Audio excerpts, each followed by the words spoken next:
So, das ist der Wagen. Wir fahren hier ein bisschen ein, also seht zu.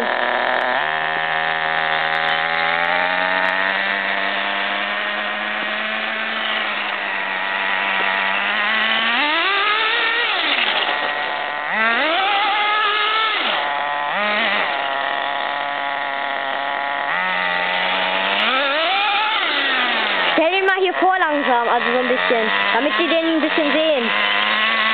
Stopp.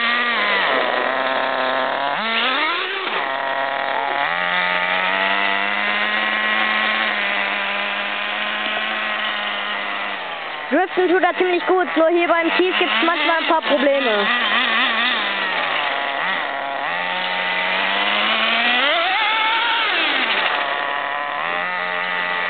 Soll ich sagen, ob das der Wagen dir gehört, also nicht? Also nur den Namen oder vielleicht sagt man nur den Namen. Warte, noch ein Stopp. Wie geht das?